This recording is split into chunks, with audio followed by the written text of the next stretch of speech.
Selamat datang kembali di channel Firman Pakot.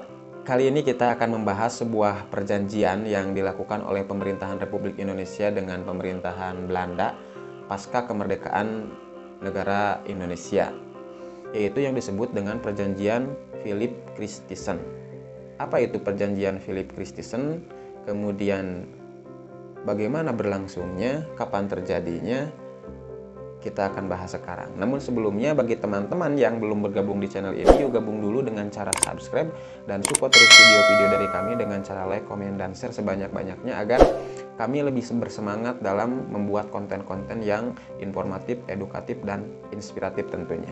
Oke, Perjanjian Philip Christison itu kenapa disebut dengan Perjanjian Philip Christison? Karena diambil dari sebuah nama ya, dari seseorang. Philip Christison itu sebuah nama seorang panglima perang APNE. APNE itu Allied Force Netherlands East Indies. Itu maka disebut perjanjian ini sebagai Perjanjian Philip Christison. Di mana negosiasi awal perjanjian ini dimulai sejak 10 Februari sampai dengan 12 Maret 1946. Dalam perjanjian ini, pihak Belanda diwakili oleh Hubertus Julius van Mock, sedangkan dari pihak Indonesia sendiri diwakili oleh Sultan Syahrir dan kawan-kawan. Isi dari negosiasi perjanjian ini ada dua poin penting. Ada dua poin penting yang harus kita catat. Yang pertama, tentang apa bentuk negara yang akan didirikan nanti. Bentuk negara yang akan didirikan nanti. Yang kedua, wilayah-wilayah mana saja yang akan dimasukkan ke dalam wilayah negara baru. Apa nama negara baru tersebut? Nama negara baru tersebut adalah negara Indonesia. Tentu teman-teman bingung ya, bentuk negara, kemudian wilayah negara baru.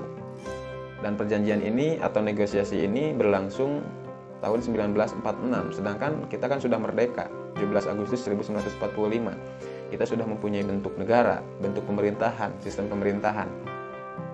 Dimana kan kita flashback dulu ke belakang bahwa tanggal 18 Agustus 1945 PPKI mengadakan sidang pertama yang di dalamnya disepakati, disahkan, diputuskan bahwa Undang-Undang Dasar 1945 sudah sah resmi dijadikan menjadi Konstitusi Negara Republik Indonesia. Sebagaimana kita ketahui bahwa sesuai dengan Konstitusi UUD 1945 bahwa bentuk negara kita adalah kesatuan dan bentuk pemerintahan kita adalah republik serta sistem pemerintahan kita adalah presidensial. Kok sekarang Belanda mengusulkan bentuk negara lagi? Kan aneh. Yang kedua, Belanda mengusulkan wilayah-wilayah baru yang akan dimasukkan ke negara baru bernama Indonesia. Negara baru bernama Indonesia. Wilayah baru, wilayah mana saja? Kan juga ini tanda tanya besar. Sedangkan kita ketahui kan bahwa dalam sidang PPKI yang kedua 19 Agustus 1945 sudah ditetapkan bahwa wilayah Negara Kesatuan Republik Indonesia dibagi menjadi 8 provinsi. Provinsi Sumatera, Jawa Barat, Jawa Tengah, Jawa Timur, kemudian Sunda Kecil atau Nusa Tenggara, Provinsi Maluku, Provinsi Sulawesi, dan Provinsi Borneo atau Kalimantan. Kok sekarang mengusulkan wilayah baru? Ini kan sebuah tanda tanya. Oke, untuk teman-teman mungkin sudah bisa membacanya karena memang tentu Belanda datang lagi ke Indonesia dengan modus apapun itu. Pada intinya mereka ingin menguasai kembali Indonesia. Di mana Indonesia kan seperti yang sudah kita ketahui menjadi lumbung penghasilan kerajaan Belanda pada waktu kita dijajah dulu. Dan mereka ingin kembali lagi karena mereka merasa masih memiliki Indonesia dan masih berhak atas Indonesia. Setelah direbut oleh Jepang 1942, 8 Maret 1942 dalam Perjanjian Kalijati. Kemudian Jepang menguasai Indonesia dan setelah itu terjadi perang Pasifik di mana sekutu mengalahkan Jepang dan di dalam sekutu tersebut kan ada Belanda. Nah, Belanda merasa bahwa apa yang dulu direbut Jepang harus didapatkan kembali, makanya mereka datang lagi ke Indonesia. Namun negosiasi ini hanya sebatas negosiasi dalam artian Perjanjian Philip Christison ini tidak menjadi sebuah keputusan final yang bisa dipertanggungjawabkan secara hukum karena tidak ada hitam di atas putih.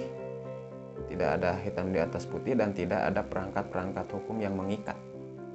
Dalam artian itu hanya sebatas negosiasi diskusi antara pihak Belanda dan pihak Indonesia di mana tidak ada titik temu, titik tengah, titik temu dari usulan Belanda yang tadi diusulkan, dua poin yang tadi diusulkan, yang akhirnya menguap begitu saja. Seakan-akan menguap begitu saja, padahal itu memang ancang-ancang Belanda sebelum resmi melakukan berbagai perjanjian-perjanjian seperti Linggarjati, Renville, Rambouillet, dan yang lainnya. Namun walaupun perjanjian ini tidak terjadi secara resmi dalam artian tidak mengikat secara hukum, apa yang sudah kita bahas tadi tentunya jangan diabaikan begitu saja, karena memang mereka, pihak Belanda, tidak main-main dalam hal memperjuangkan untuk mendapatkan kembali Indonesia. Karena pada intinya yang bisa kita jadikan pelajaran di sini adalah mereka ingin menguasai lagi Indonesia dengan apapun caranya. Dan pada waktu itu Belanda memilih jalur diplomasi karena menurut pengalaman mereka setelah menjajah Indonesia begitu lama, Indonesia sangat lemah dalam hal negosiasi. Contohnya, banyak kerajaan-kerajaan di Nusantara pada waktu itu dikuasai oleh VOC dan Belanda hanya dengan secari kertas perjanjian. Kemudian setelah itu ditindaklanjuti dengan provokasi dan politik pecah belah atau adu domba. Dan mereka merasa walaupun Indonesia sudah memproklamasikan kemerdekaan, mereka merasa mampu melakukannya kembali. Selain itu, Belanda juga beranggapan ini adalah jalan untuk meminimalisir sorotan dari dunia internasional, karena kalau mau rebut Indonesia dengan cara konfrontatif, dengan cara militer, tentu akan ada sorotan dari dunia internasional. Toh Belanda juga baru selesai Perang Dunia Kedua, kan tentu energinya terkuras.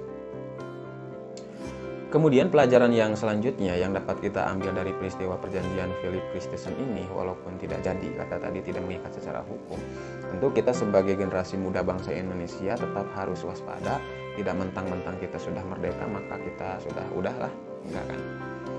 Tentu kalau diterapkan di zaman sekarang, perjanjian itu adalah sebuah komitmen dua belah pihak, baik itu mengatasnamakan korporasi, individu, ataupun mengatasnamakan institusi bahkan bangsa kita. Tentu kita harus sangat selektif, hati-hati, dan penuh dengan tanggung jawab setiap ada perjanjian apapun itu namanya, baik itu kesepakatan, konferensi, MOU, kerjasama, dan yang lainnya.